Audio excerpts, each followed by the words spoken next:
Welcome to the Lightforge. This is Adbukta. This is Merps.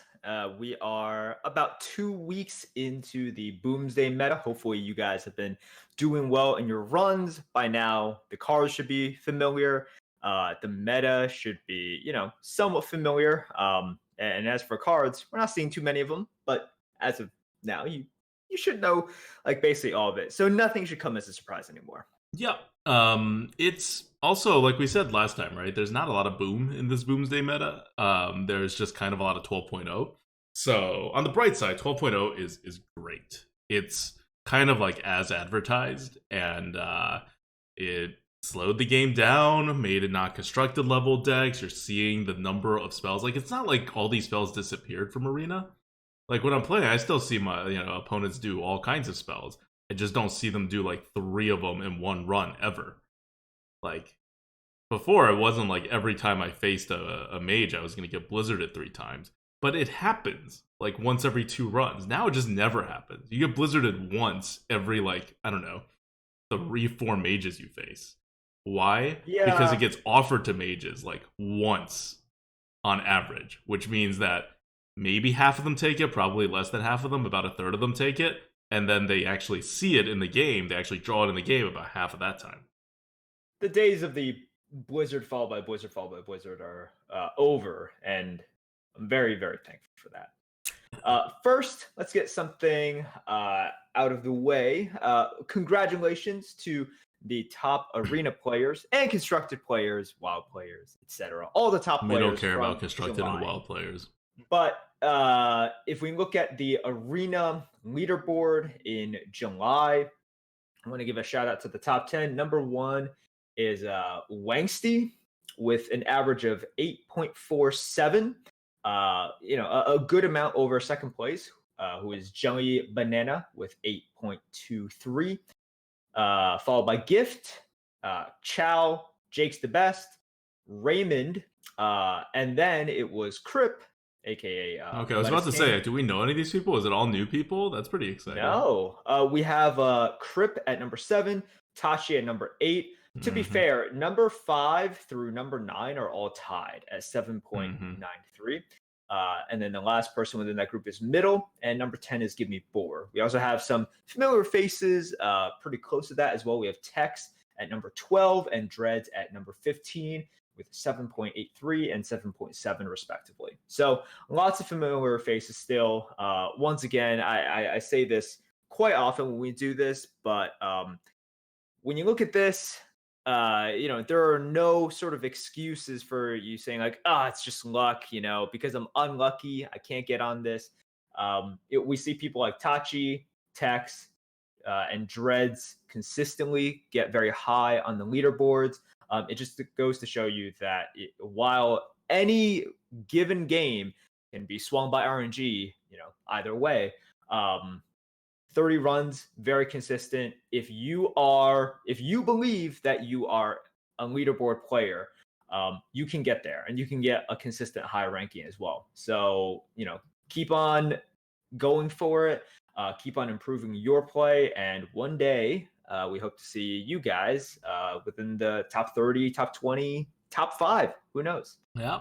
And yep, that's the leaderboard update. It came out late this month because of the expansion release, but they're still doing it. It's still happening.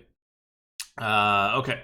So for those of you guys wondering if we're gonna be ever on these leaderboards again, it's been like it's super busy for us. We don't do 30 runs a month anymore. Like that's what it comes down to. And like I've got 4 12s out of 5 runs, and I'm just like I could really push myself and spend literally every second of my free time for the rest of the month to make it to 30 runs in addition to the streaming time, but it's not worth it for me. Like I'm pretty sure I'd make it decently high up there, but yeah, I'm gonna end up with like 20 runs and not be able to make the leaderboard. Right. Um, Well, it's one of those things where right now, and we've established, sort of, this isn't like construction in which a high placement gets you, points for a tournament at the end of the year, right? mhm. Um, it's sort of like been there, done that, and it's nice. I I can tell you it felt pretty good to get to place pretty high, but it doesn't do much for you, right? Right. And it's a lot of commitment, right? If you're a professional streamer or whatever, you play the games anyway. Why not go for it? But for us, this is a uh, we are each like a quarter of a streamer. So together we're like half a streamer. Like we're not able to put in that time. But when the meta's good, the win rates are high, right? And our YouTube gets filled. So you can keep checking out our YouTubes, all those 12 win runs, and our 11 win runs too, that we go up on YouTube, and we have a pretty nice backlog going there. So you'll be getting 2 a week for the foreseeable future on our YouTube. So check those out if you haven't. They're fully edited, and it's just kind of a similar experience to being there live, without the Twitch chat, but more snappy. So moving on from that, let's talk about how you get these 12 wins in this new meta. This is I don't think okay? I need to like mince my words here, at least just in terms of how it feels. This is the best arena meta in 2 years. Okay. Maybe longer, maybe ever. I think maybe ever. Wow. I'm just maybe not remembering exactly what was going on like 2 years before that. Okay. But this could be the best arena meta ever right now in terms of, 1, skill affecting win rate, and 2, the amount of swings that occur, right? Like the amount that RNG determines. I guess it's all kind of wrapped up. So in terms of this like combination of factors that we think makes a good meta, it's usually a lot of like, if you are a good player, how high can you go compared to if you're a bad player, mixed in with how much RNG impact has on it, mixed in with a bit of class balance, right? Which is at least important to me. So if it's a very skillful meta, but some classes are a lot better than others, and there's like 3 unplayable classes, yeah, okay, if you're going for the leaderboard, you're not going to touch those classes, you're fine, but that's still not the best meta. We are like reducing the spells to nobody's surprise, I hope, because we've been literally talking about this for a year and a half, about that Blizzard should make the spell bonus go down from 250% to 125% or 150% in total, and they did that, and it's worked out wonderfully. Everything's on the board now. You still have your spells as kind of like backups for things you need to remove. You have to make these tough decisions about when you use your spells, whether you use it for tempo or whether you use it to prevent like swings.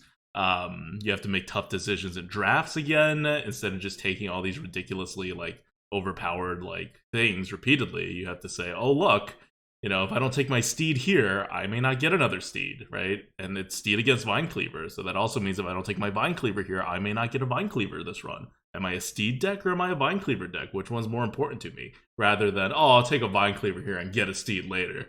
That's a lot less impactful of a decision making in the draft than the idea of having to do without. So I hope Blizzard keeps this. It's really one thing that, and especially in the arena, right? The whole point of the arena is to not have stuff. Like, it's a weird thing to think about, but if you really wanted all of your stuff, you would play Constructed, because you get to play with all of your stuff in Constructed. That's the whole point. You get to put whatever cards you want in your deck. The point of Arena in any limited format is the lack of these good cards. It's the lack of control. Not the complete lack, then you're playing a different game like Pauper or something. But the absence of being able to do whatever you want makes for the tension in the game and allows for limited skill to really shine through. And it's a fundamentally different philosophy than Constructed. And I think Blizzard, like, the people in charge of Arena for Blizzard just didn't fully get that for a very long time. And I hope that they're moving in that direction now. And this is a great step towards that direction. It's a very large step towards that direction, because you basically brought down the average deck value of Arena drafts back down from where it was at before buckets, like back to where it was at before buckets, while still keeping this bucket system, which creates for more drafting impact, which does require more skill. So a lot of the things that we're like, well, your draft kind of determines your like how good your deck does now, because it's the bucket system, right? You get a lot of high buckets, a lot of low buckets. One way to minimize that impact is to just give everybody a lot fewer high buckets and a lot fewer low buckets. So that just limits the variance in drafts, and that's kind of effectively what they've done. Yeah. So it's interesting that you say it's like, okay, this is the best meta that we have had in 2 years or possibly ever, right? And then you lay out all of these sort of reasons why. Um, let's take the flip side for a second because I have also heard from some people, on forums and a couple of streamers as well. They're just like, well, this is kind of just boring, and they don't like it as much. I think most people within the community um, think that the current meta that we're in is good. But how do we, is there a way to sort of reconcile this? Because obviously, there's always going to be people that are unhappy with this. Well, you have to But decide who Arena's for, right? You have to right, decide right. whether you want Arena to be a format that has, it's always a percentage, right? It's not like they Mhm. can make Arena totally crazy, it'll still be somewhat skill. They could also make Arena like exactly like chess, and there will still be some luck because the RNG exists in the game, right? You'll still have your Mad Bombers, even if everyone gets a Mad Bomber. So it's just a percentage, and it's a way of weighing these kinds of things. And what percentage of people right now, right? Like what percentage of people are they losing in the arena versus what percentage of people that they are making happy or that don't really care? What percentage of those people are they losing? Do they want to be playing constructed anyway or brawl anyway, right? What percentage of the people that they're gaining are they losing from constructed or brawl, and they'd rather have them be in constructed or brawl, right? These are all games design decisions that Blizzard has to make when it comes to the arena format. Because, let's face it, arena's not a competitive format. We make it competitive, people make it competitive, but there's no tournaments, there's no whatever, like it's kind of just like a game mode. So where it exists in the Blizzard ecosystem is kind of this thing that's up for debate. But because Blizzard has no skillful limited format, Arena is as close as it gets, and it's always been that way. So at least for me, I think that's the natural development of Arena, especially after Brawl came out. After Brawl came out, it was really obvious to me that Brawl is going to be the limited format, like, for fun, let's shake things up every week kind of deal. And Arena, or some version of Arena, was going to be, hey, let's make a fairly consistent experience for people to play limited in some way, right? We won't necessarily need the variation that, like, let's say like MTG or insert name of any other card game in here when it comes to limited formats, but we'll at least keep this one format in limited. Yeah, I think you answered the question, or what I was kind of going at, which is just where should Blizzard want this, right? It's like there has to be a balance, and like you like something, other players like another thing. But in terms of Blizzard, right, like what should they want? And I think generally this, like a lot of people can blame sort of like the number of or blame, if they are to blame, the number of removals or etc. I think universally though, people want to see more Boomsday cards, Oh right? yeah, And that I think is something in which lowest it hanging wouldn't fruit. lowest hanging fruit. It would not affect what you think makes the meta No, good it'll right make the now, meta right? better because Yeah, Boomsday yeah, cards, like we've talked about, have very little RNG and are not all that swingy. right. I mean, And okay, at they the are same swinging when you time, get a lot of them in a combo together, but that happens so right, rarely. right. And at the same time, it should help a little for the people who are bored, Yeah, right? Like just having new cards, I think, should help a little. and having So correctly bucketed cards would help as well. yeah, that too. Or if they bucket incorrectly in order to incentivize picking some of the cards, I can also kind of see that, right? Like because for a lot of these, I'm like, okay, this is it's not necessarily what I want. It's sort of like what Blizzard wants. And some that are like really, really misbucketed, that's not cool because it affects balance. But if it's just a little bit, I can understand. Well, also some But cards yeah, get overbalanced and over bucketed, and that's why they're not in the arena. You have your missile right, launcher, right. perfectly good card, slightly over bucketed. Arcane Dynamo, perfectly good card, depending on the class, slightly over bucketed or significantly over bucketed. Yeah.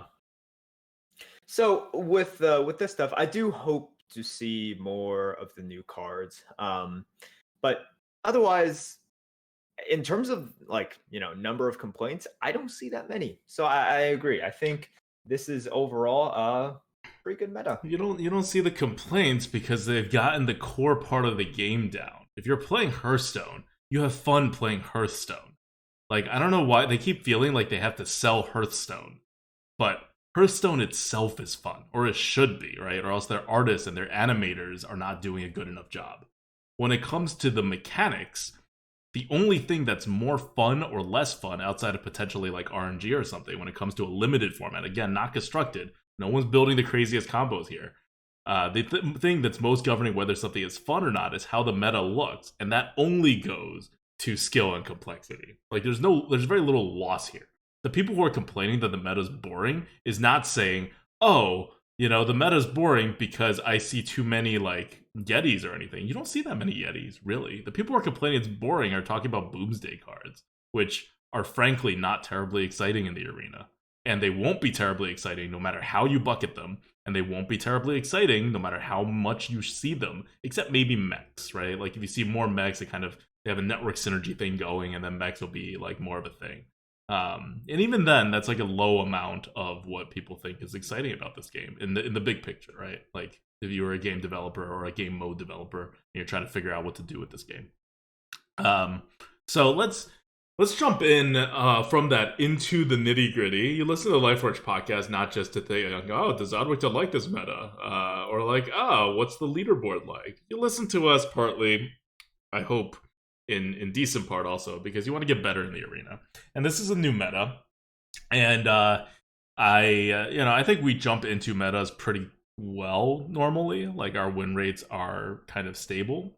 We don't get shaken by it because we know what's happening when we go in, and we adjust pretty quickly.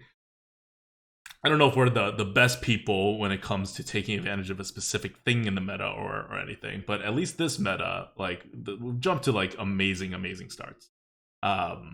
And the win rates are really like, I think our on-stream win rate is 9.5 or something. I don't know.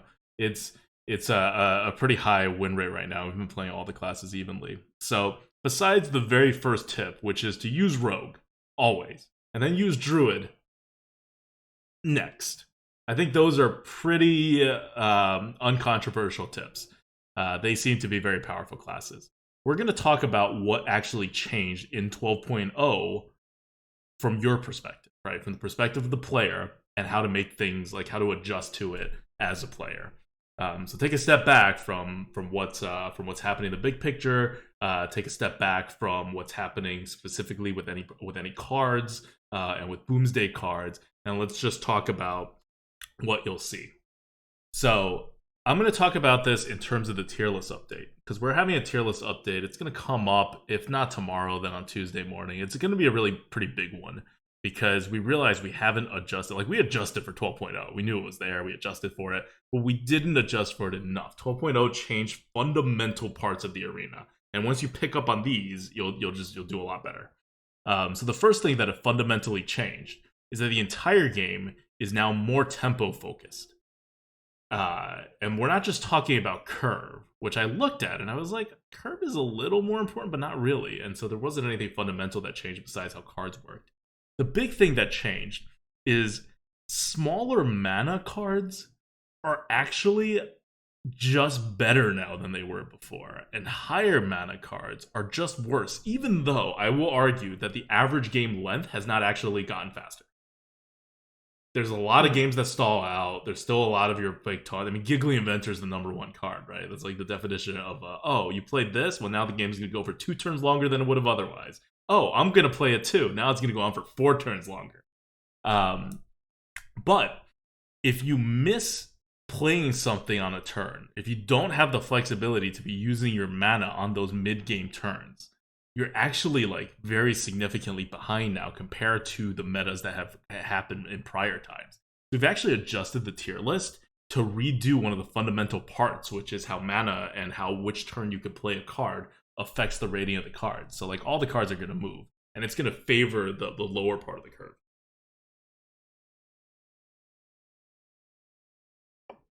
So okay. I was wondering. I was like, okay, what's up with this dramatic pause? No, here? no, I was taking a drink. Okay. I'm thirsty. I don't know if there's many specifics to point to there, because it literally affects every card. Like we've gone down the list. It's an algorithm change. It affects every card, and because it reflects a different type of playstyle a little. It's like a thumb on the scale. And that comes from not the speed of the game, but from the impact of each stage of the game of not being able to play something. That's what really has changed. And that can be. I'm not going to go to.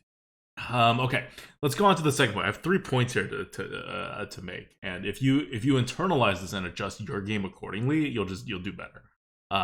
So the first thing is make sure you're not skipping tempo, and make sure you're drafting in a way where you don't have to skip tempo.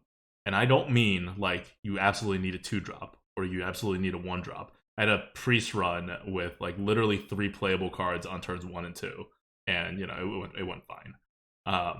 It's more that in the mid game, you do need to be doing stuff.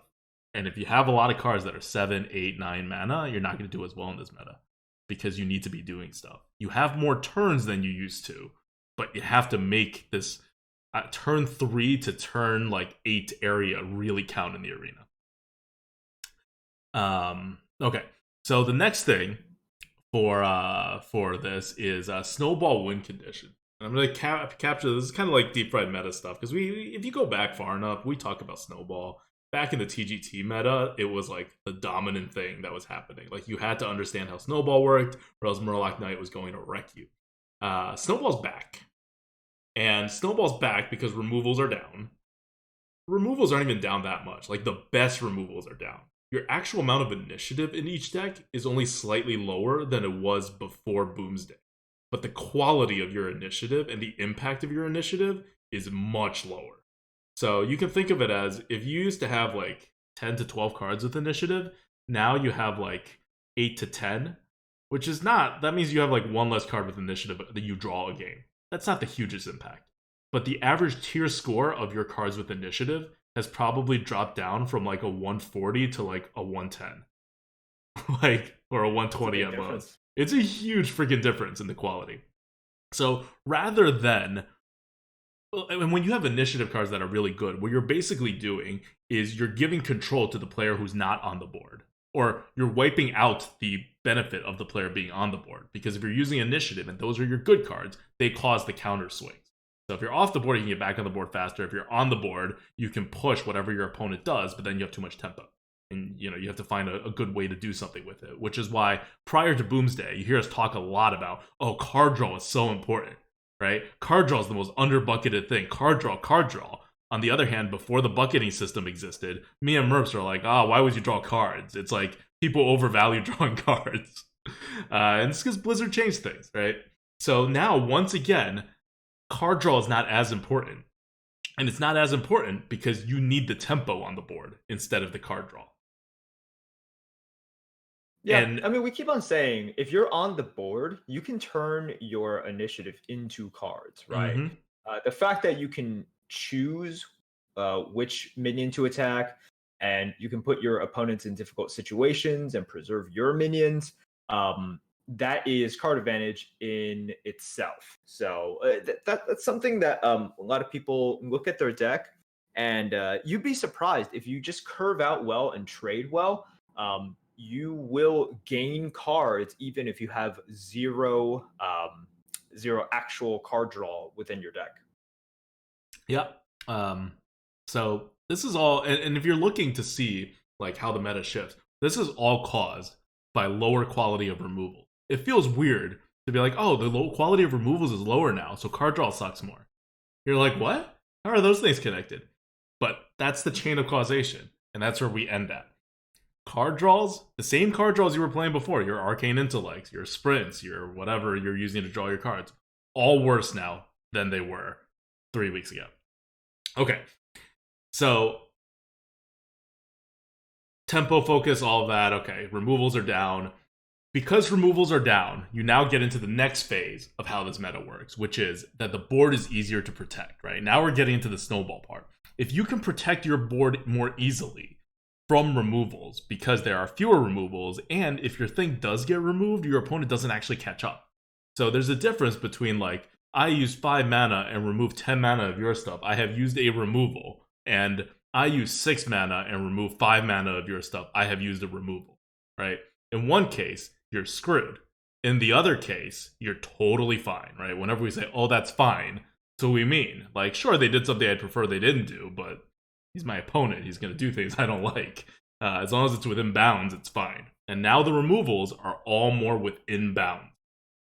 So if you can get a minion to stick on the board, what you want now, these are your snowball win conditions. They are minions, and I don't mean like a lot of people are like, oh, it's win more. It can be win more in that if your minions stick more and you win more, like because the meta is just more skill based, like the better player is going to have a bigger board. The better player with the bigger board is going to get punished less, and the better player with the bigger board can use things that affect the board that is actually win more, like Savage Roars, for example, right? A very win more card. So it is also win more, but what I'm talking about specifically is your snowball win condition. That's any minion with an ability that triggers the longer time it stays on the board. So we consider something like Necrotic Geist. 6 mana, 5/3. Whenever something dies on your side of the board, we summon a 2/2. We consider that card near undraftable because it was so overcosted in prior metas. But now it's still a bad card. But it's like a playable card, right? Your other things, something like Manatite Totem. I had a run the other day where I had a Nat Pagel in my deck. Like the rogue went 11 wins with a Nat Pagel in the deck and a Vanish that I never ever played. Shout out to Brian Wong, by the way, who was a old school MTG player. He knocked me out. I confirmed with him afterwards. I tweeted him. I was like, "Hey, did you just beat me? I was the rogue with the Nat Pagel and the Vanish." And he's like, "Oh yeah, that was me." I was like, "God damn." But yeah, Nat Pagel is a terrible card usually. But in this meta, where you can get it to stick, it can draw you quite a large number of cards, right? Manatite Totem is, huh? How many cards did you draw off of it? I don't know. In an average game, if I can get it out on the board, like 3 to 4. Wow. It's just because a lot of it is about just, especially if you're a rogue, right, and you're not an aggressive rogue, it's about making sure your face isn't damaged too much. So you do have a decent amount of trading going on, and if you're protecting the board, your opponent doesn't want to waste a removal on that Pagel. Even though he probably should if he's not on the board. He doesn't want to, because it feels like, oh, that's a crappy card, and it can't attack anything. Like, fine, but I'm going to get 3-4 cards out of my 2 mana investment. And you're going to eventually get a minion on the board to remove it. And you're still going to taunt 4 damage at least. Anyway, not a great, these kinds of snowball win conditions, it's not necessarily just something that does something on the board every turn. Another card that's gotten like really good now, that used to be, we thought like very significantly below average, is like Stormwind Champ. It's a win more card because when you play it when you have initiative, it's the best. But even if you're just fighting stuff on the board, the fact that your Stormwind Champ won't insta-die when you play it out, and it can get a second turn and a third turn, especially it gives you chances to like put up a taunt, and it hides behind the taunt, and do other things on future turns that it just didn't have as much chance to do in prior metas. So these are all snowball kind of win conditions. And I'm going to differentiate this from something like Savage Roar, which is like half an archetype thing and half a, yeah, it'll just be better for good players than worse players. So these snowball win conditions are going to be a big part of this meta. And I don't think everyone's picked up on their valuations right now. And they are all, like every single one of them, is underbucketed. So pick them. Like, you obviously don't want a deck full of these kinds of things because you need like stuff that they trigger off of, and you need stuff to actually protect your board and get you the board, because they don't usually help you get you the board. They just do stuff for you after you get the board. So you do need your normal stuff, but you want to draft like a couple of these win conditions in your deck. They're very cheap.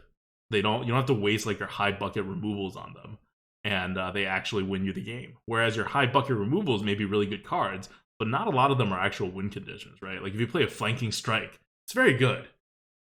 Not going to win you the game. Nope, that's true.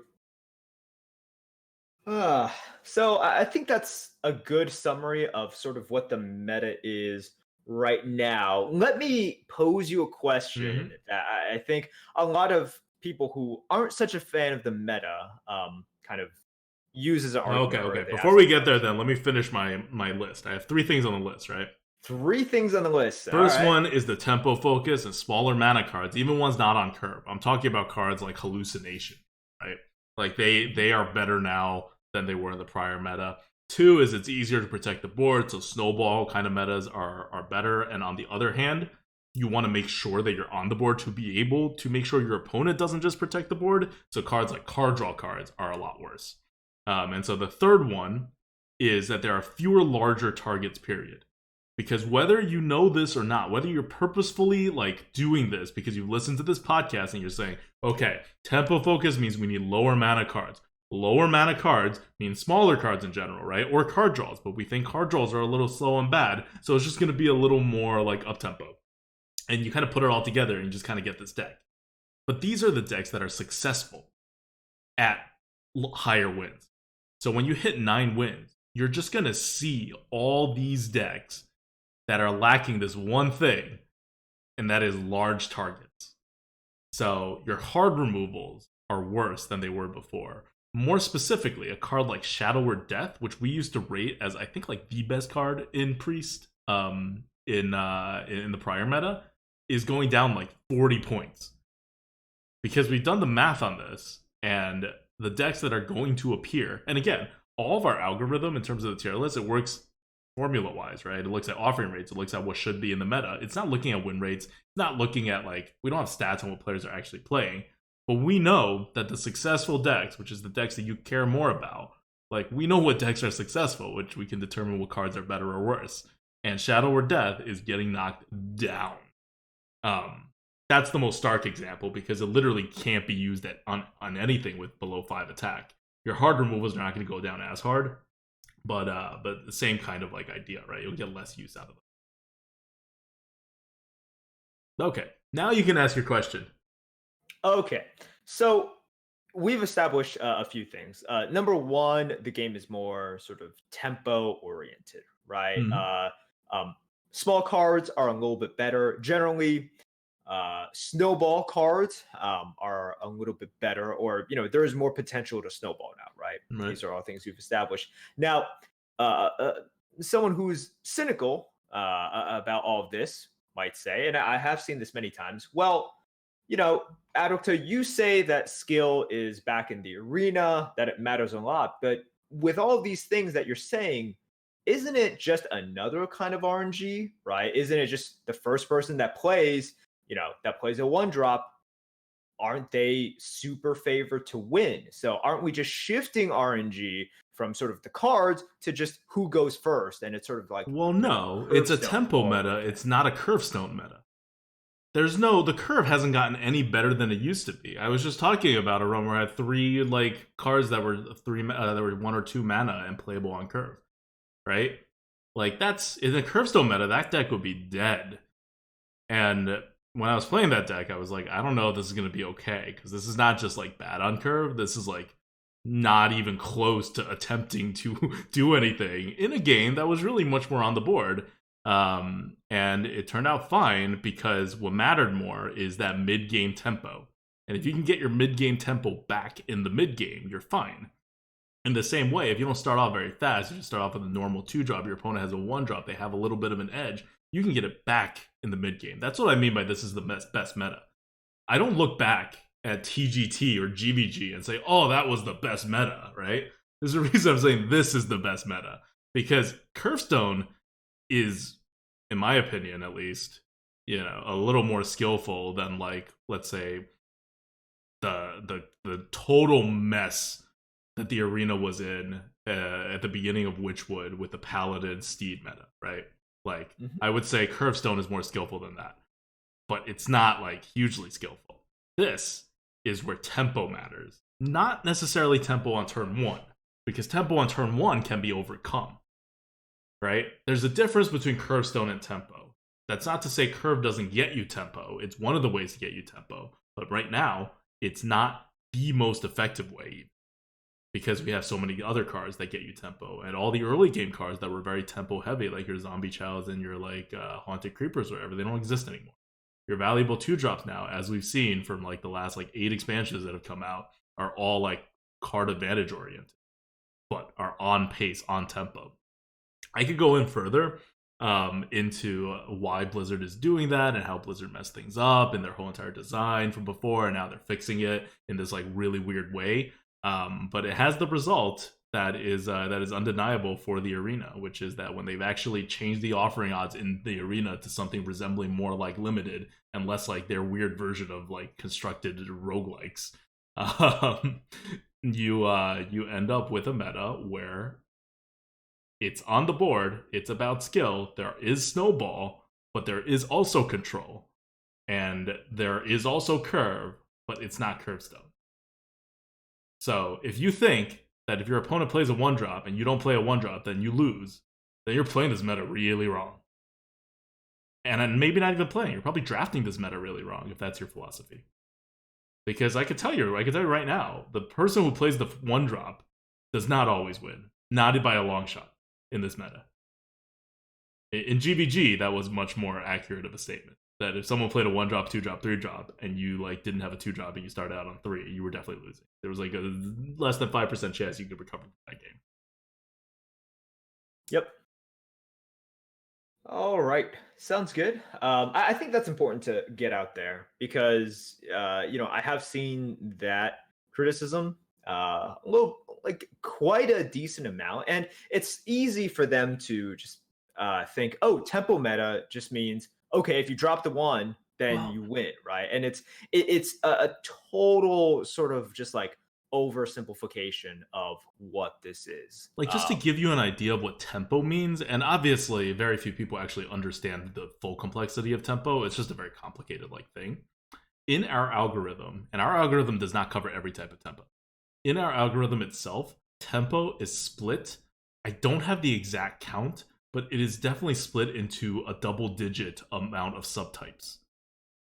Each one of which is not equal to the other subtypes. Like if you replace one subtype with a different subtype of tempo, you get a different kind of game. And when you're doing game balancing at development, right? Like I'm developing right now for Gods Unchained, a TCG, and you're making these decisions about like things like your mana curve and how to like do things. Any kind of change you're looking at, and one of the particular things that I spent so many hours on, I worried over, is how to make going first and going second even, because Hearthstone obviously does not do a great job at it. But I would argue that it does a better job than like Magic, for example, which does a terrible job at it. And other games have problems with it too. And the fundamental problem with doing something like that is not that you could just give player 2 more tempo. That's easy. It's very easy, right? You just give them more coins. You can give them more whatever. It's not hard to balance that aspect of it. But what's actually like, at least, I think for Gods Unchained we're going to get close. But I have not found a way to perfectly balance the correct subtype of tempo for both player 1 and player 2. And player 1 and player 2 operate basically the same way, right? They have the same amount of mana on each individual turn, just one person gets to take their turn before the other person. Mm-hmm. And that in itself messes around with 5 different types of subtempos that I'm like trying to like balance. And I think I don't know how deep Blizzard gets into this, but it is one of the things that I mean no one talks about it, right? Like you don't hear subtype of tempo as a common phrase even among the arena experts, even though I'm sure they've internalized it. Like when they say tempo, they don't just mean any type of tempo. Sometimes they mean a specific type of tempo, and through context you may be able to tell. But like maybe I'll write an article at some point that like actually categorizes out all the subtypes of tempo. But for the most part, for like most players, it's a little too deep to get practical value out of. More for like algorithm design and game design than for an actual player. But if you're looking for a way to screw over a certain type of deck and construct it or whatever, that's like very like hinged on like their whole entire game plan hinges on like 1 or 2 subtypes of tempo, and you figure out a way to disrupt that specific subtype of tempo, you can have a more efficient deck than them while not being more tempo than them, which could have other uses or whatever. So I mean it is a useful concept, I think, but in Arena at least it's not a terribly useful concept when it comes to actually making your gameplay decisions for the most part. But something like this, right? Like if you're wondering why tempo doesn't just mean like snowball, or why snowball doesn't just mean curve stone, or what the difference is between all these things that seem like they rely on tempo or get you tempo, and they do. Like why we think of all these things as somewhat different, and why some are better than others in some stages of the game or in certain metas or whatever. It's because they're not the same thing. Yep. Sounds good. All right. You want to talk about the card good bad, or you want to do question from the goat? Let's do question from the goat first. All right. Question from the goat comes from our subreddit. It's from Xlen80. And Xlen's question is, why does it sometimes seem like the 11th and 12th wins are the easiest? He goes on to elaborate a little bit and say, his guess is because by that time, you're playing mostly against decks that are highly specialized to one style of play. And he, his hypothesis is that they either have tons of value or they're very aggressive. And he thinks that because of that, it's very exploitable. And so sometimes it seems like those are the easiest. What do you think about this? So I think it's true, and there's a spectrum on that, right? If you have totally random cards, you have no archetype, and you play whatever.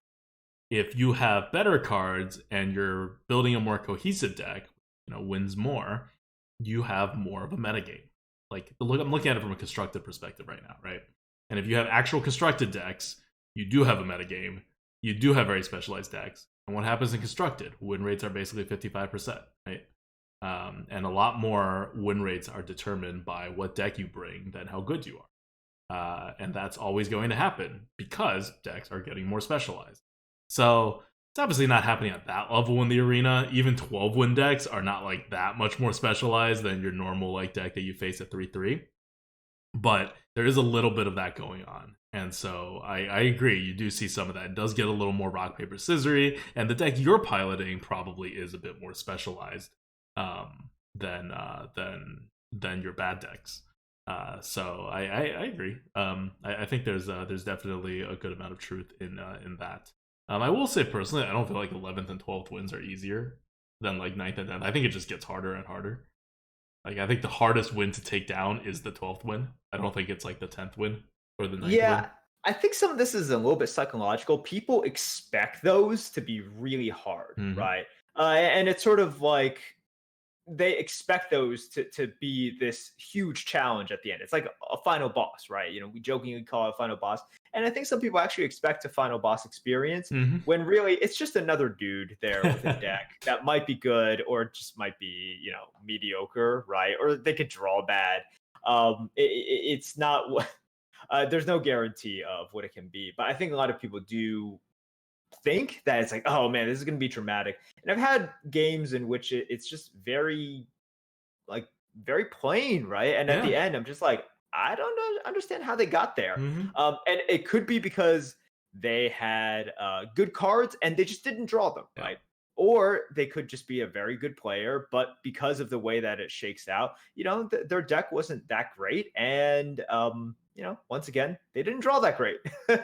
So I think that happens a lot. And because of people's expectations for those games, however, they're just like, oh, wow, that was quite easy. Yeah. Like, at a certain point, the incremental gains in how hard your next opponent is going to be is not as big as the general variance you experience in the arena. And the gains get smaller and smaller as you win more and more. Like, the difference between a 5-0 deck and a 1-0 deck is huge. Huge. You can feel it. The difference between a 5-0 deck and an 11-0 deck is not as huge. Yeah. Like, you may feel it. You probably won't.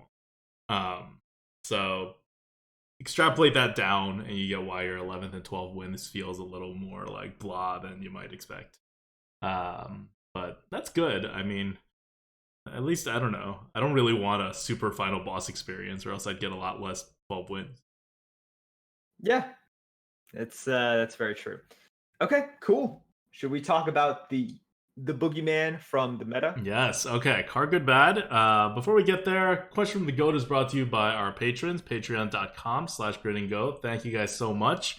And with the new expansion, we got some new patrons. Thank you guys so much for coming on board, and thank you all of our old patrons who have supported us all this time.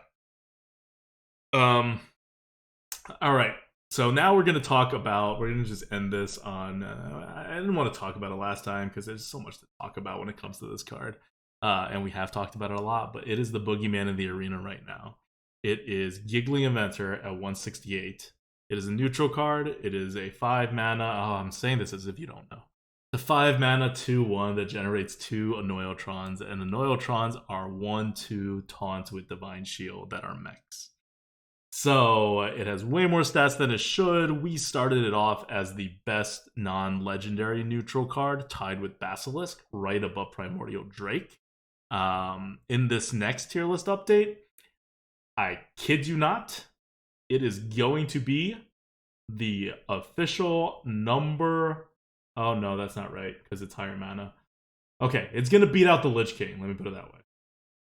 It's not gonna be as good as Basilisk still, but it's gonna beat out Lich King. Interesting. Okay. Because the 5 mana turn matters a lot more than the 8 mana turn in this kind of meta. Anyway, so that's Giggling Inventor. Blizzard has a bucketed in, what is this? The third bucket? I think it's the third bucket. Either way, it's an auto pick bucket. Yeah, it's the third bucket. They have Arcane Dynamo and Missile Launcher bucketed higher. Both of those are going to move down a bucket. I don't have a doubt about it, and I don't have a doubt that Giggling Inventor is going to be moved up a bucket. I mean, Giggling Inventor is so stupidly created that it's used in a bunch of constructed decks, and people are complaining about that, right? So at that point, it's not a high synergy card either. It's like a medium synergy card. So at that point, you kind of know it's a busted card. And we knew it was a busted card. And we told everybody who would listen to us that it was a busted card. Not just a really good card, but a bustedly good card that will need to be top bucketed, if not banned in the arena. Probably not banned. It's at the upper limits. So it's going to get there. Win rates back it up. People's experiences back it up. How annoyed people get by the card backs it up. I've already seen 3 to 4 separate threads about just Giggling Inventor on Arena HS. I've seen it on regular Hearthstone. Constructed players don't like it either.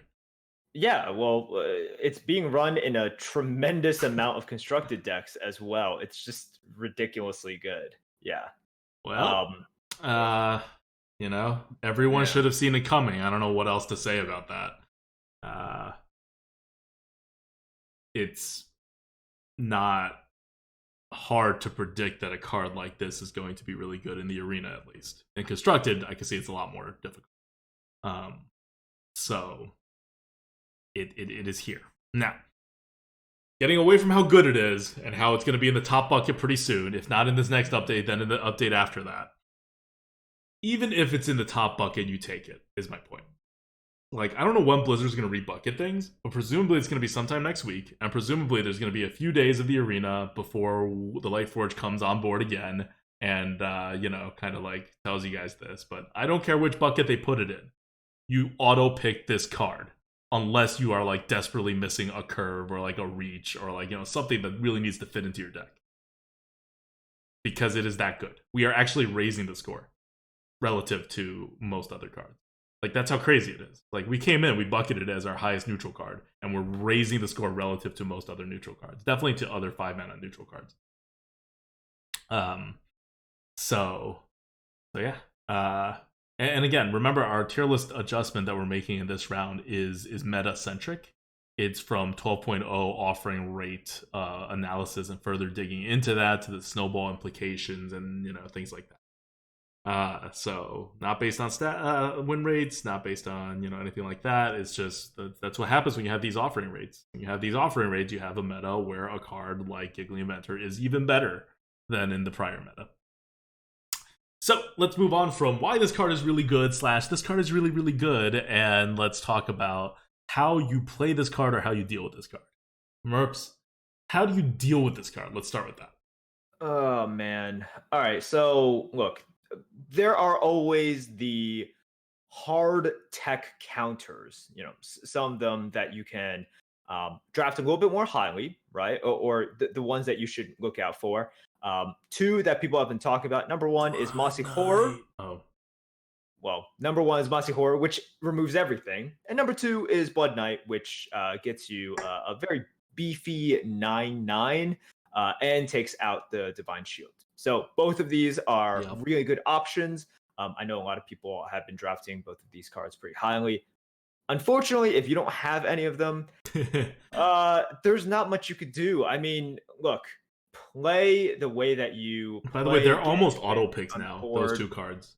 Yeah. in their buckets. Right.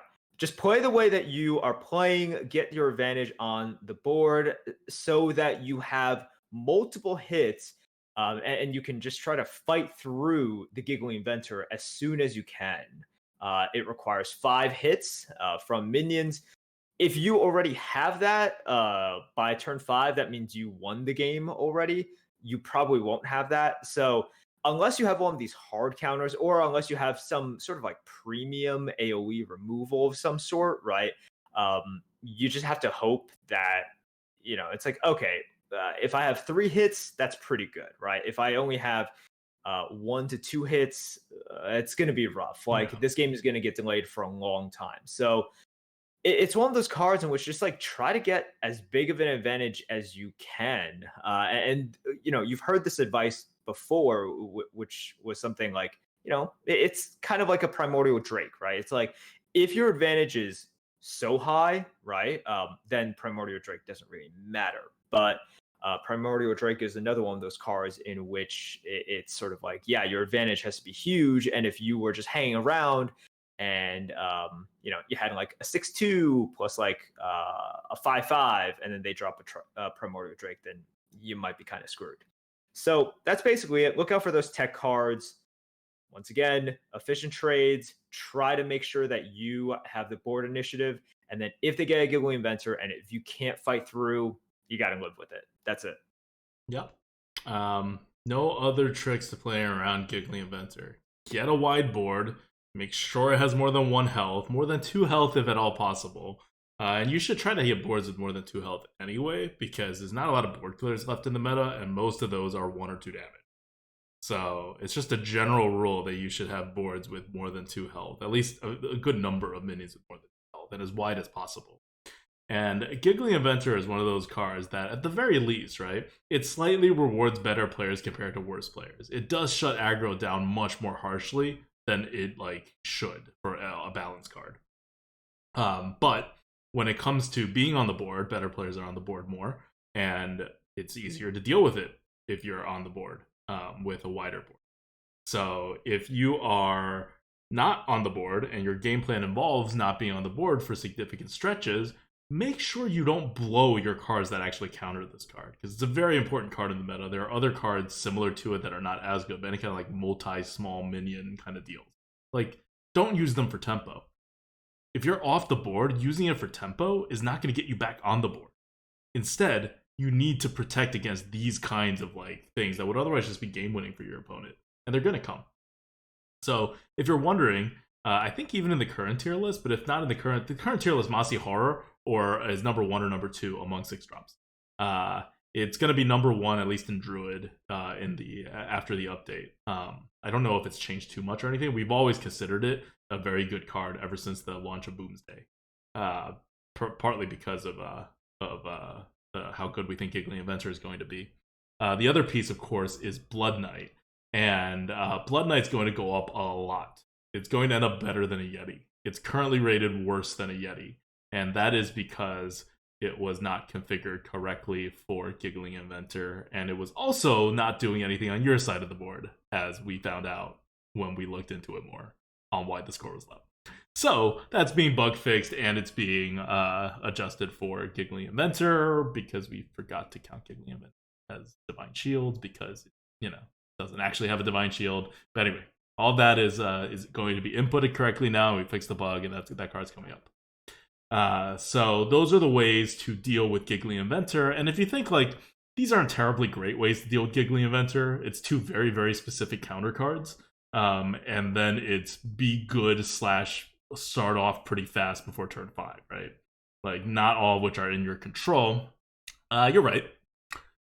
It's why Giggling Inventor is a terribly designed card, and it's also why it's overpowered. But there's not much you can do about it. You just you wait for, first of all, you wait for Blizzard to bucket it better, and then you'll probably see it less, because I think everyone thinks Giggling Inventor is insane, but when it gets put up against Fireball and Flame Strike, people aren't going to pick Giggling Inventor, even in cases when they should. They're just not going to. And you'll see less of it in the meta, and it'll be less of a problem. But it's going to need to get to that first bucket first. So yeah, that's Giggling Inventor. Tier list current rating is a 168.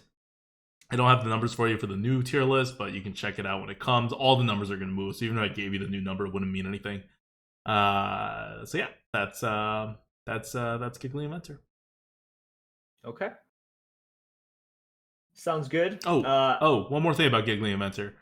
Because it could potentially exist, always hold a removal in your hand if you can that is direct damage. Because what you don't want to do, and this is how you lose, is they play Giggly Inventor, you don't have a way to deal with the Giggly Inventor, and then they hide something behind it that snowballs.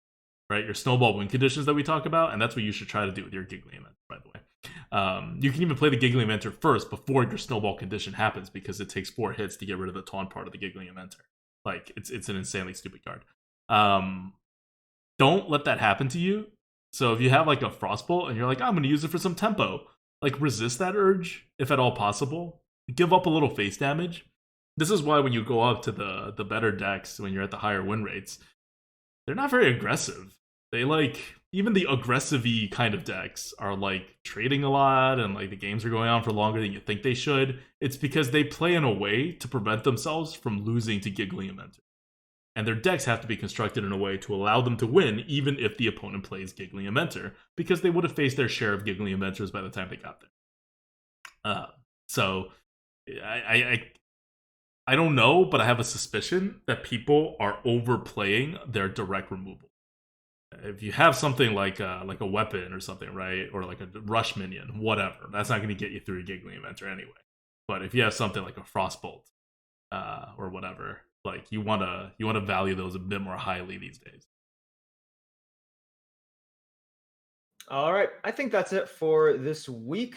Hopefully, you guys are going to take something away from this and increase those averages. Your averages should be fairly good, already relative to what they were before. But, anyways, take these themes. Remember the snowball. It's tempo oriented, and yeah, play rogue. Play a lot of rogue. A lot of Rogue rogue. power is very good.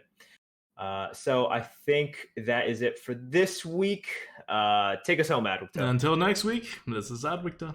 This is Merps. See you guys.